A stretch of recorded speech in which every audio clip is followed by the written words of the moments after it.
The Buffalo Bills just sent the league a very clear message. Frankly, it's loud and clear. The Bills Mafia don't just need a guy like Josh Allen to carry the ship, to throw for multiple touchdowns, to rush for multiple touchdowns, and to combine for over 500 total yards week in and week out to win football games. Actually, Bills Mafia, our team didn't just rely on the offense to win the game this week. Frankly, the offense could have meandered down the field a couple times and we still would have won. It was our defense this Sunday, which I think was shocking to a lot of us fans going into this game, especially with the Ed Oliver news.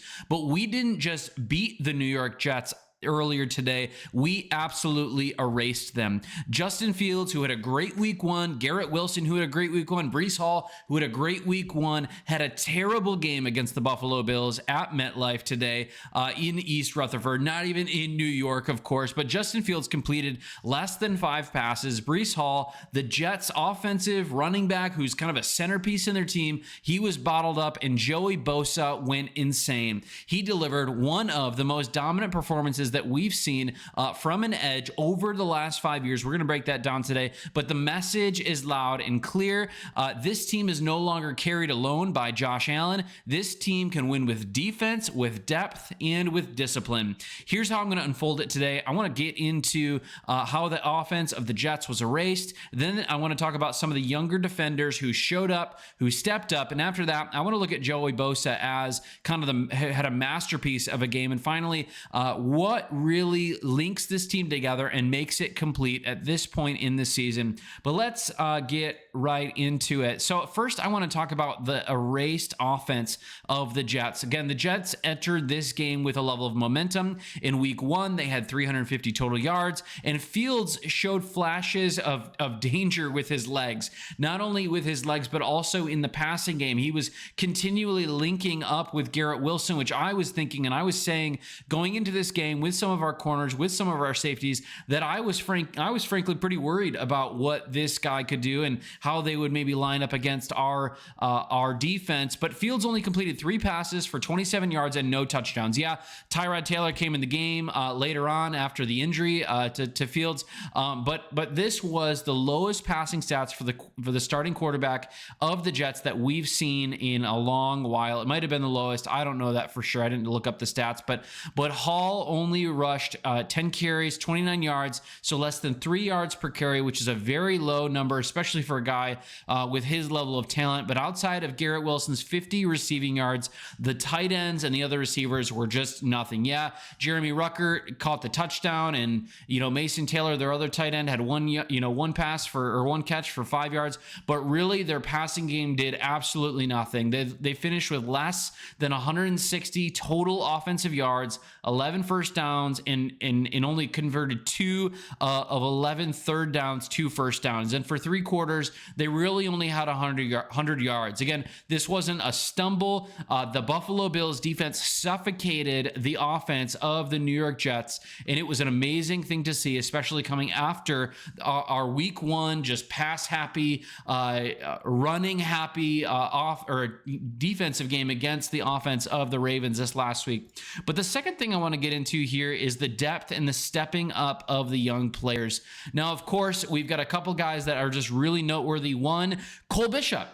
There was still some plays where he looked like he was a little lost, but our second-year safety, he timed up a blitz, he got after the quarterback, and he flew around the field. He made a couple good plays here and there, and you know what? That's a really good sign after a really, really poor week one performance that many of us were just calling for him to just be sat and to put, DeMar Hamlin back in the game. But Dorian Strong, again, our 6th-round rookie, played nearly every snap at corner once again.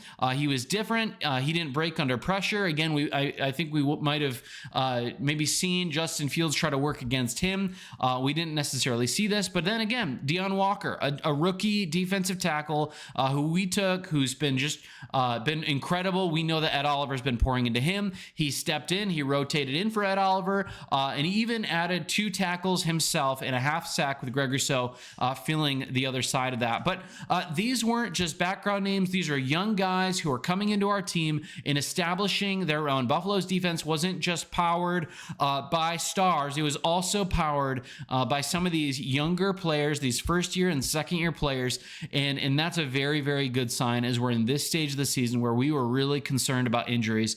But the third thing I want to talk about here is Joey Bosa's masterpiece.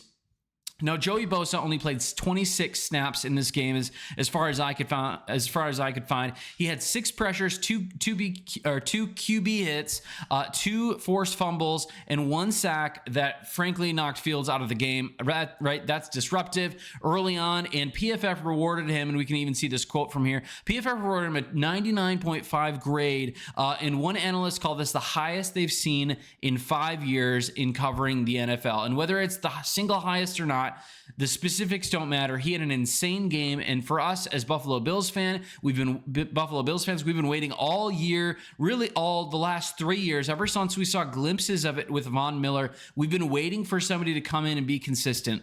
Joey Bosa had a pretty decent game week 1 outside of not finishing on Lamar, which that in some ways is to be expected. But even going into week 2 against another mobile quarterback, we saw him add pressure.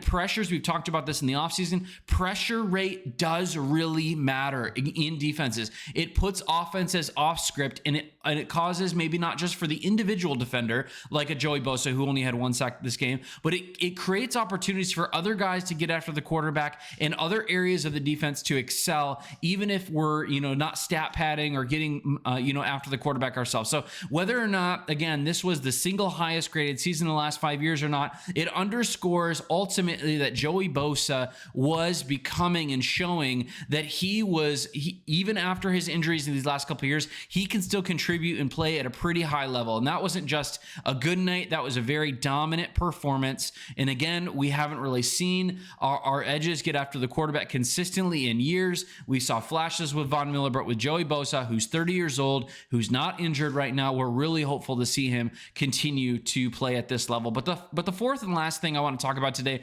is really the complete formula that we're getting together. Again, James Cook had an awesome game. Josh Allen didn't have to come in and throw for 350, 400 yards and multiple touchdowns. Our run game, our offensive line was great. Keon Coleman had a pretty quiet game. Our tight ends had a pretty quiet game. Really, there was some even catches spread around Kincaid and Hawes and even Knox. Of course, Kincaid had the most, but it was a pretty balanced game. But the one thing on our team that I'm getting really, really excited about is this guy, Matt Prater, who's come in at 41 years old, and he's been perfect through 2 weeks. He went 3 for 3 on field goals once again against the Jets. He was great. We don't have to think about it. With the whole Tyler Bass thing, whatever happens when he comes back, I don't know. But again, 6 for 6 on field goals, 5 for 5 on extra points, and he's already hit that game winner against the Ravens. He's proven that it doesn't matter what the conditions are. It doesn't matter what the situation is. He can come in, calm, collected, ice in his veins, and kick the field goal and score points for our team. So let's be clear. This wasn't just another week 2 win. This was Buffalo sending a loud message to the NFL that we can win with our offense and we can win with our defense, which is what we saw today against the Jets. The Bills are no longer a one-man show. We don't have to just look to Josh Allen to win these games right here. Like, look at even his stats. He had 148 passing yards, 59 rush yards. He took a sack. Like, these are not like game-defying stats right here, but they can smother an offense with their defense. They can make impact plays with young defenders when they're not looking lost, looking at you, Cole Bishop, and they can even put trusted veterans in place like Joey Bosa to get pressures, to get after the quarterback, even on limited snaps.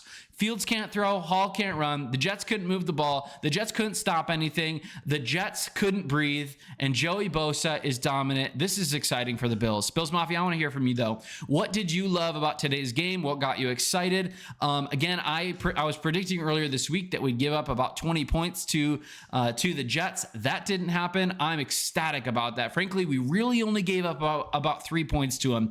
We were getting after them. Again, because where I'm sitting, where I'm looking at this team, team. I'm really, really excited for both our defense and our offense. Let's get healthy. Let's figure out these soft tissue injuries. What in the world, Matt Milano? Are you hurt again? Did his hamstring just break? I don't know. But in all of it, my name's Colin. This is Crack the Table. Go Bills. Have a great day. Deuces.